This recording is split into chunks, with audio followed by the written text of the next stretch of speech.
ಎಲ್ಲರಿಗೂ ನಮಸ್ಕಾರ ಸ್ನೇಹಿತರೆ.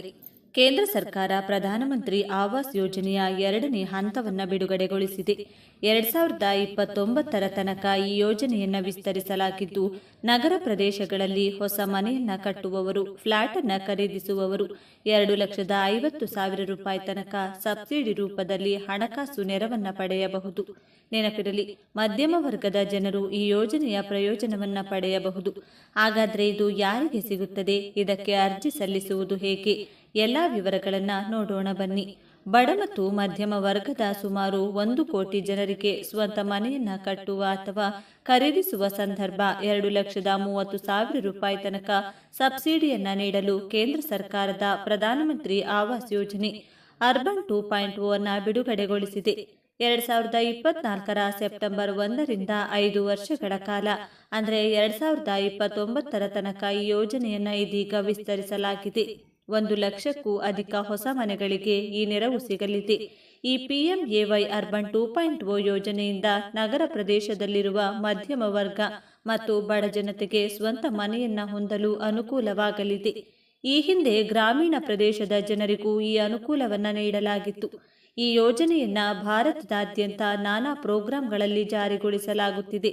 ಅವುಗಳೆಂದರೆ beneficiary led construction BLC, affordable housing in partnership, affordable rental housing ಮತ್ತು ಇಂಟ್ರೆಸ್ಟ್ ಸಬ್ಸಿಡಿ ಸ್ಕೀಮ್ ಆಗಿವೆ. 1 ಕೋಟಿ ಮನೆಗಳಿಗೆ ಈ ಯೋಜನೆಯ ಪ್ರಯೋಜನ ಸಿಗಲಿದೆ. ಹಾಗಾದರೆ ಯಾರು ಈ ಯೋಜನೆಗೆ ಅರ್ಹತೆ ಪಡೆಯುತ್ತಾರೆ ಹಾಗೂ ಇದರಲ್ಲಿರುವ 4 ಉಪಯೋಜನೆಗಳ ಬಗ್ಗೆ ತಿಳಿದುಕೊಳ್ಳೋಣ. ದೇಶದ ಯಾವುದೇ ಭಾಗದಲ್ಲಿ ಪಕ್ಕಾ ಮನೆಯನ್ನ ಹೊಂದಿರದವರು ಈ ಸಬ್ಸಿಡಿಯನ್ನ ಪಡೆಯಬಹುದು. ಸಬ್ಸಿಡಿ ಸೌಲಭ್ಯವನ್ನ ಪಡೆದಿರಬಾರದು. ಮೊದಲನೆಯದಾಗಿ ಬೆನಿಫಿಷಿಯರಿ ಲೆಡ್ ಕನ್ಸ್ಟ್ರಕ್ಷನ್ ಪ್ರೋಗ್ರಾಂ ಬಗ್ಗೆ ನೋಡೋಣ. ಇದರಲ್ಲಿ ವಾರ್ಷಿಕ 3 ಲಕ್ಷ ರೂಪಾಯಿ ತನಕ ಆದಾಯ ಇರುವವರು 2.5 ಲಕ್ಷ ರೂಪಾಯಿ ತನಕ ಸಬ್ಸಿಡಿ ಪಡೆಯಬಹುದು. Affordable housing in partnership program ಬಗ್ಗೆ ತಿಳಿಯೋಣ. ಇದರಲ್ಲಿ ವಾರ್ಷಿಕ 3 ರಿಂದ 6 ಲಕ್ಷ ರೂಪಾಯಿ ಆದಾಯ ಇರುವವರು ಸಬ್ಸಿಡಿ ಸೌಲಭ್ಯ ಪಡೆಯಬಹುದು. 2.5 ಲಕ್ಷ ರೂಪಾಯಿ ತನಕ ಸಬ್ಸಿಡಿ ಸಿಗುತ್ತದೆ. ಅಫೋರ್ಡಬಲ್ ರೆಂಟಲ್ ಹೌಸಿಂಗ್ ಪ್ರೋಗ್ರಾಂ ಬಗ್ಗೆ ನೋಡೋಣ. ವಾರ್ಷಿಕ 3 ರಿಂದ 6 ಲಕ್ಷ ರೂಪಾಯಿ ಆದಾಯ ಇರುವವರು ಇದರಲ್ಲಿ ಸಬ್ಸಿಡಿ ಪಡೆಯಬಹುದು. ಈ ಯೋಜನೆಯಲ್ಲಿ ಮನೆ ಕಟ್ಟಲು ಅಥವಾ ಖರೀದಿಗೆ ಸಬ್ಸಿಡಿ ಇರುವುದಿಲ್ಲ. ಆದರೆ ಅಲ್ಪಾವಧಿಗೆ ಅಫೋರ್ಡಬಲ್ ಹೌಸಿಂಗ್ ಪಡೆಯಲು ಸಬ್ಸಿಡಿ ನೆರವು ಸಿಗುತ್ತದೆ. ಇಲ್ಲಿ ಸರ್ಕಾರವೇ ಖಾಸಗಿ ಸಹಭಾಗಿತ್ವದಲ್ಲಿ ಕಟ್ಟಿರುವ ಮನೆಗಳಲ್ಲಿ ನಗರಗಳಿಗೆ ವಲಸೆ ಬರುವವರು, ಮನೆರಹಿತ ನಿರಾಶ್ರಿತರು, ಕೈಗಾರಿಕೆಗಳಲ್ಲಿ ದುಡಿಯುವವರು, ರಸ್ತೆ ಬದಿಯ ವ್ಯಾಪಾರಿಗಳು, ಇತರ ಬಡವರು ಬಾಡಿಗೆಗೆ ಪಡೆದು ವಾಸಿಸಬಹುದು. ಈಗಾಗಲೇ ಸರ್ಕಾರದ ಅನುದಾನದಲ್ಲಿ ನಿರ್ಮಿಸಿದ್ದರೂ ಖಾಲಿ ಇರುವ ಮನೆಗಳನ್ನು ಬಾಡಿಗೆಗೆ ನೀಡಲು ಸರ್ಕಾರ ಉದ್ದೇಶಿಸಿದೆ. ಇಂಟ್ರೆಸ್ಟ್ ಸಬ್ಸಿಡಿ ಸ್ಕೀಮ್ ಬಗ್ಗೆ ತಿಳಿಯೋಣ. ಈ ಯೋಜನೆಯಲ್ಲಿ 2024ರ ಸೆಪ್ಟೆಂಬರ್ ಬಳಿಕ ವಿತರಣೆ ಅಥವಾ ಮಂಜೂರಾದ ಹೋಮ್ ಲೋನ್ಗಳಿಗೆ ಬಡ್ಡಿ ಸಬ್ಸಿಡಿ ಸಿಗುತ್ತದೆ. EWS, LIG ಮತ್ತು MIG ಕೆಟಗರಿಯಲ್ಲಿ ಅನುಕ್ರಮವಾಗಿ ವಾರ್ಷಿಕ 3 ಲಕ್ಷ ರೂಪಾಯಿ, 6 ಲಕ್ಷ ರೂಪಾಯಿ ಮತ್ತು 9 ಲಕ್ಷ ರೂಪಾಯಿ ತನಕ ಆದಾಯ ಇರುವವರು ಈ ಬಡ್ಡಿ ಸಬ್ಸಿಡಿಯನ್ನ ಪಡೆಯಬಹುದು. ಮನೆಯ ಖರೀದಿ, ಮರು ಖರೀದಿ, ನಿರ್ಮಾಣಕ್ಕೆ ಪಡೆಯುವ ಗೃಹ ಸಾಲಕ್ಕೆ ಈ ಬಡ್ಡಿ ಸಬ್ಸಿಡಿ ಸಿಗುತ್ತದೆ. ಈ ಸಬ್ಸಿಡಿ ಯೋಜನೆಯಲ್ಲಿ ಸಾಲದ ಗರಿಷ್ಠ ಮೌಲ್ಯ 25 ಲಕ್ಷ ರೂಪಾಯಿ ಇರಬೇಕು.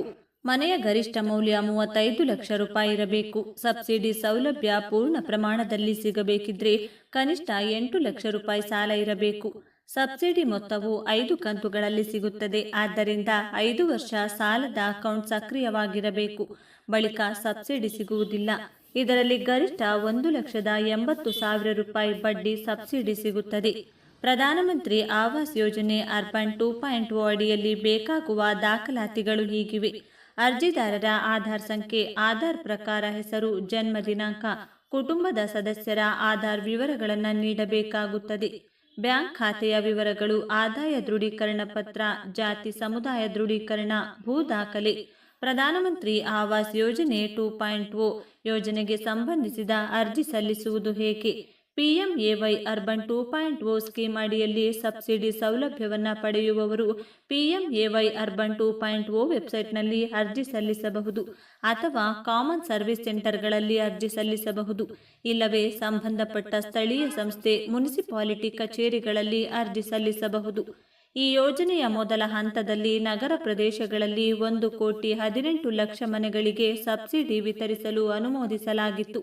ಈ ಪೈಕಿ 85 ಲಕ್ಷಕ್ಕೂ ಹೆಚ್ಚು ಮನೆಗಳಿಗೆ ಈಗಾಗಲೇ ಸಬ್ಸಿಡಿ ವಿತರಣೆಯಾಗಿದೆ. ಇಂದಿಗೂ ದೇಶದ ಕೋಟ್ಯಾಂತರ ರೈತರು ಆರ್ಥಿಕವಾಗಿ ದುರ್ಬಲರಾಗಿದ್ದಾರೆ. ರೈತರಿಗೆ ಕೃಷಿಯಲ್ಲಿ ಯಾವುದೇ ರೀತಿಯ ತೊಂದರೆಯಾಗದಂತೆ ಮತ್ತು ಅವರ ಜೀವನೋಪಾಯಕ್ಕಾಗಿ ಭಾರತ ಸರ್ಕಾರವು ಅನೇಕ ಯೋಜನೆಗಳನ್ನು ನಡೆಸುತ್ತಿದೆ. ಇವುಗಳಲ್ಲಿ ಕಿಸಾನ್ ಕ್ರೆಡಿಟ್ ಕಾರ್ಡ್ ಯೋಜನೆ, ಪಿಎಂ ಕಿಸಾನ್ ಮಾನ್ಧನ್ ಯೋಜನೆ ಮತ್ತು ಪಿಎಂ ಕಿಸಾನ್ ಸಮ್ಮಾನ್ ನಿಧಿ ಯೋಜನೆ ಪ್ರಮುಖವಾಗಿವೆ. ಪ್ರಧಾನಮಂತ್ರಿ ಕಿಸಾನ್ ಸಮ್ಮಾನ್ ನಿಧಿ ಯೋಜನೆಯಡಿ ರೈತರಿಗೆ ಕೇಂದ್ರ ಸರ್ಕಾರವು ಪ್ರತಿ ವರ್ಷ 6,000 ರೂಪಾಯಿಗಳ ಆರ್ಥಿಕ ನೆರವು ನೀಡುತ್ತದೆ. ಸರ್ಕಾರವು ವಾರ್ಷಿಕ 6,000 ರೂಪಾಯಿಗಳ ಈ ಆರ್ಥಿಕ ನೆರವನ್ನು 3 ಕಂತುಗಳ ರೂಪದಲ್ಲಿ ಬಿಡುಗಡೆ ಮಾಡುತ್ತದೆ. ಪ್ರತಿ ಕಂತಿನ ಅಡಿಯಲ್ಲಿ 4 ತಿಂಗಳ ಮಧ್ಯಂತರದಲ್ಲಿ ರೈತರ ಖಾತೆಗಳಿಗೆ 2,000 ರೂಪಾಯಿ ಜಮೆ ಮಾಡಲಾಗುತ್ತದೆ.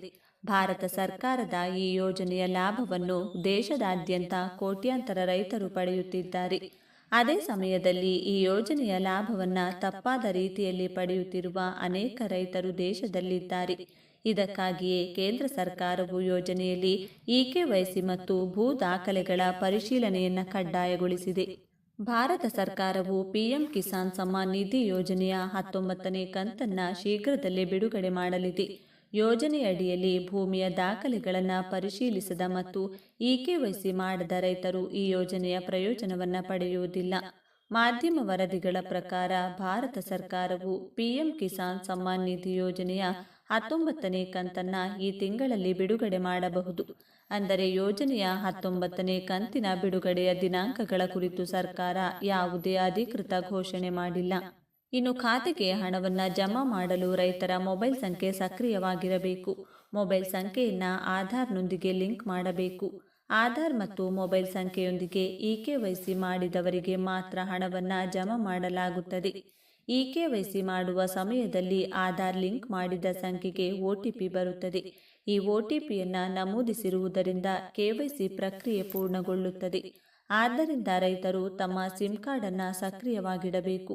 19ನೇ ಕಂತಿನ ಹಣದ ಹಿನ್ನೆಲೆಯಲ್ಲಿ ಯಾರಾದರೂ ತಮ್ಮ ಮೊಬೈಲ್ ಸಂಖ್ಯೆಯನ್ನು ನವೀಕರಿಸದಿದ್ದರೆ ಅದನ್ನು ಪಿಎಂ ಕಿಸಾನ್ ಸಮ್ಮಾನ್ ನಿಧಿ ವೆಬ್ಸೈಟ್ನಲ್ಲಿ ನವೀಕರಿಸಬೇಕಾಗುತ್ತದೆ. ನೀವು ಇದನ್ನು ಮಾಡಿದರೆ ರೈತರ ರಿಜಿಸ್ಟರ್ಡ್ ಮೊಬೈಲ್ ಸಂಖ್ಯೆಗೆ ಸಂದೇಶ ಬರುತ್ತದೆ. ಯೋಜನೆಯಲ್ಲಿ ಇಕೆವೈಸಿ ಮಾಡಲು ನೀವು ಮೊದಲು ಪಿಎಂ ಕಿಸಾನ್ ಪೋರ್ಟಲ್ಗೆ ಹೋಗಬೇಕು. ಇಲ್ಲಿ ನೀವು ಫಾರ್ಮರ್ ಕಾರ್ನರ್ನಲ್ಲಿ ಇಕೆವೈಸಿ ಆಯ್ಕೆಯನ್ನು ಆರಿಸಬೇಕು. ಇದರ ನಂತರ ನೀವು ಕೇಳಲಾದ ಎಲ್ಲ ಅಗತ್ಯ ಮಾಹಿತಿಯನ್ನು ನಮೂದಿಸಬೇಕು ಮತ್ತು ಉಳಿದ ಹಂತಗಳನ್ನು ಅನುಸರಿಸಬೇಕು. ಅಗತ್ಯವಿರುವ ಎಲ್ಲ ಹಂತಗಳನ್ನು ಅನುಸರಿಸುವ ಮೂಲಕ ಈ ಯೋಜನೆಯಲ್ಲಿ ನಿಮ್ಮ ಇಕೆವೈಸಿ ಪ್ರಕ್ರಿಯೆಯನ್ನು ನೀವು ಸುಲಭವಾಗಿ ಪೂರ್ಣಗೊಳಿಸಬಹುದು. ಇಕೆವೈಸಿ ಮಾಡಲು ನಿಮಗೆ ಇನ್ನೊಂದು ಆಯ್ಕೆಯೂ ಇದೆ.